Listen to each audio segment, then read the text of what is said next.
What is up, guys? In this video, I'm going to be teaching you guys how to play the controller and as to what you're really supposed to be doing as the controller besides anything RP related you want to do. They cost 15 amnesites, and you're basically the police officer, the low-ranking police officer.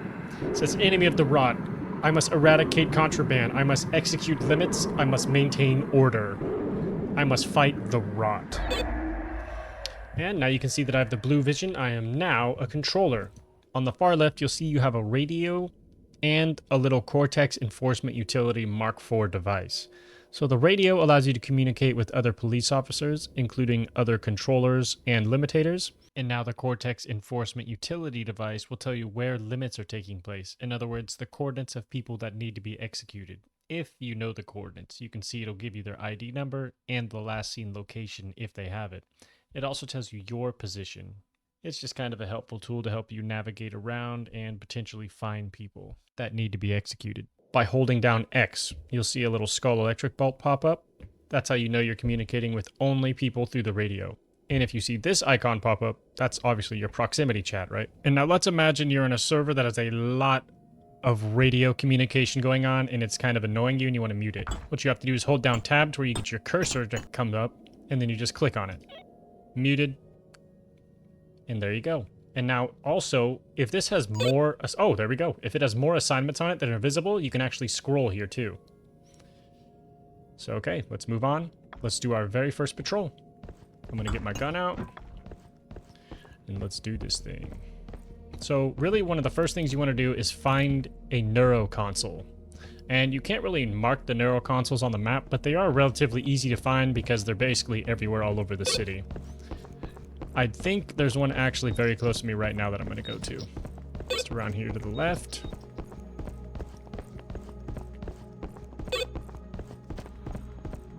And here we go. I just got to log on. It'll show me the rot level. The rot level's very low right now, so there's not really very much cult activity going on. Tickles butt. Tickles butt, he says. And then it'll also show me all the different citizens that are marked for limitation. And it also matches them over here. So I'm going to initiate the patrol. And what it'll do is assign me to go to do a different neuro console. Now, I wouldn't really necessarily rush to these different neuro consoles because, you know, you want to check people on your way there. And it gives you a lot of opportunity to do different role-playing aspects. So you can see this little caution icon that just popped up. That means something has taken place in that area that needs to be cleared out. So I'm going to head that direction and see about clearing out that area. So this camera appears to have spotted something that it shouldn't have, like somebody in possession of contraband or potentially somebody that's part of the cult. So what you need to do is come up to the camera, hit clear zone, and there you go. Amnesty awarded, and now I'll get cash for that next pay cycle. One thing you're going to have to keep in mind is that you're basically in competition with some of the other police officers to fulfill limits and clear out some of these zones for amnesites. So you just kind of want to work faster than they do, while at the same time you want to be thorough and check people. That way nobody with contraband manages to squeak by you. So I'm going to finish this patrol and start another one. Patrol complete successfully. Now I just start up another one, and you can see the rot level's gone up, and now there's only one citizen that's marked. So we'll see if we can find him eventually and move on. And now you should also be aware of the Cortex Armory. And now what this is, after you complete so many patrols, you'll be able to unlock new weapons. There's a shotgun and an SMG, and they are much better than your pistol, so I'd recommend getting them once you unlock them. I will say it does take quite a few patrols to unlock them, but in the end, I truly do believe it's worth it. And now, during your patrols, sometimes you'll come across different citizens that are doing a good job, or sometimes you'll come across citizens that are being a complete piece of shit. It's up to you if you want to commend them or decommend them. I'll give you an example of accommodating somebody. So in an example like this, it's a perfect opportunity to potentially hand out some accommodations. What you can do is if you see a worker that's been working pretty hard or working frequently or just being funny or whatever reason you feel like giving somebody an accommodation to, you just have to go up to them and see where it says accommodation, just click it. And there you go. He's been accommodated. Get your rations, boys. The rations are here. Get them now. Get them quick. Get them early. Now, you just don't want to give out accommodations to any and everybody, because if you do give them an accommodation and they commit a crime, you will lose amnesites for that. But giving them accommodation gives you more money during a pay cycle, and it also gives them more money during a pay cycle. You can also decommit somebody, which simply just means... Which simply just means if that person already had accommodation, you take it away from them. So it's kind of a risk versus reward factor, if you will. You can hand out a bunch of accommodations, but if they commit a bunch of crime, you're kind of screwed in your amnesites. You can tell how much cult activity is taking place by looking at the Cortex Enforcement Utility Mark IV. That just kind of shows you how much crime is taking place like we talked about earlier. And now, whenever it comes to taking care of a limit and you actually spot somebody with a limit, it's very obvious because they'll have a blue square with the word limit inside of it. That basically is just telling you that this person is free to kill with no consequences. I'll show you 2 examples of when this could potentially take place. Now, there are some people that will have limits on them no matter what, like people that are members of the cult. And there are some people that can get limits put on them if they damage a police officer or in possession of contraband and stuff along those lines. Here are the examples. This guy has a limit, so whatever you... I'm sorry. So whenever you... I made a mistake. Name your mistake. I'm so sorry. I'll put you out of your misery, don't worry. So that's a perfect example right there of what a limit is. You saw the blue square, and you saw that he had a limit on him. Whenever somebody has a limit, it's basically your job to execute that person. Oh wow, he had quite a bit of stuff on him. And there we go, he had contraband, so it's good we got him. Look at all these cancer pods he has. Sir, why are you in possession of contraband? Answer the question or die. I don't know. I think I just picked it up off the ground. Alright, I think we're kind of outvoted here. Sorry, corpseman. So that citizen had contraband on him, right? So let me show you guys how you can identify something as contraband.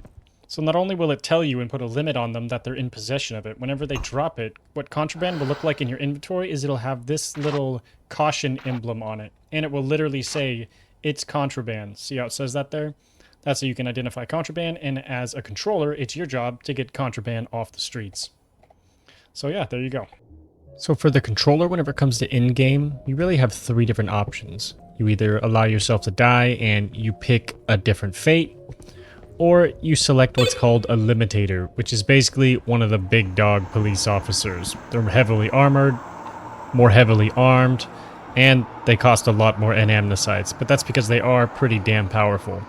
And now there's also a nether type of character you can play as, which is called a rogue, but it's much harder to acquire this because you have to have somebody kind of collaborating with you, or you have to convince somebody you manage to meet within the server. I'll show you guys how to get to the location that this is easiest to do. So what you want to do is you want to go to your map, clicking on this big right arrow, and what I like to do is highlight the bazaar, the underground bazaar.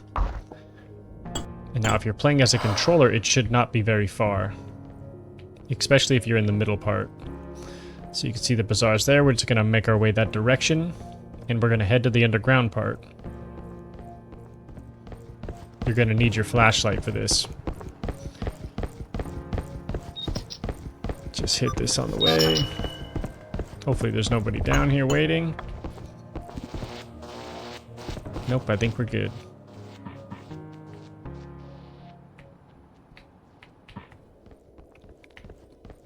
So here's where you'll need your flashlight. Make your way down this dark hallway. And then you'll come to this narrow hallway. You gotta be careful you don't run into anybody unless you want to try to convince them to let you in here. But for the most part, it can be difficult to get in here at times. So sometimes what I like to do is either hide right here and wait for them to run by, and then I'll run in really quick. Or I'll just straight up try to talk to them and convince them to let me in. I'll give you guys an example on one of the times that I managed to get in here. So here's that example. Just for a little bit of context, I was kind of being this guy's scout as a parole, and then I asked him if I come back as a controller if he would allow me to come into the underground with him. Him and I kind of formed an alliance over this interaction. Yo, ceasefire, ceasefire, ceasefire. Yeah. Dude, did you see what they fucking did? Yeah, well, they must have had like a hijacker to get through like that. No, they got somebody to spawn in a skunk, dude.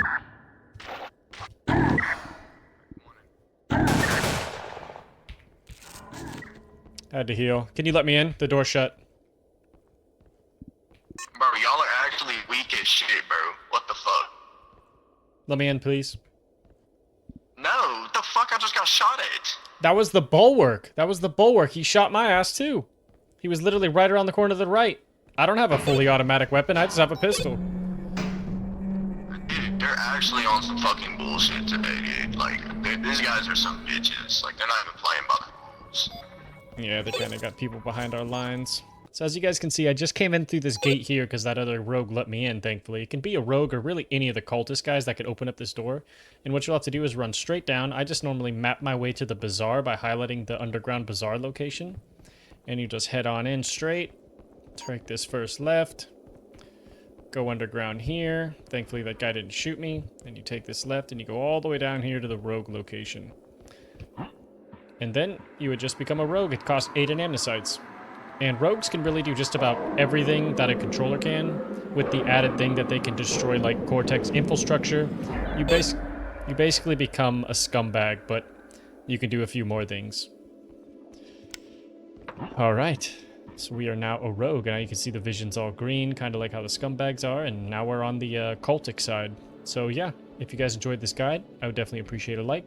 There's a lot to being the controller, so that's why they're a pretty a hot character to be. And I personally really enjoy them. There's a lot of RP opportunities that can take place in them. I know we didn't really have an example of what breaching would look like in this video, but that's because it's very rare that something like that takes place, at least for me so far. Essentially, what will happen for breaching is you'll have somebody that has a limit lock themselves in their apartment or something like that. And then there actually is a breach icon that will pop up that you can click, and you and your guys will breach the door, I guess. I personally haven't had the opportunity to do it, sadly, but I've been told that that's how it's done. And I'll probably have a clip of it sometime in the future. Anyways, thanks for watching, guys. I'm going to go reap some havoc on the Cortex, and hopefully I'll catch you guys in my next guide video. Peace! Oh, baby! Damn, you got a snaz around you. God damn, dude, I got that triple barrel Here, I tell nostril. you what, I got something else for you. 9553, I gotta remember that, okay. Take a Oh, little nibble hell off yeah. that thing. Oh, hell yeah. How'd that taste? It's a little wormy, but it went down kind of smooth.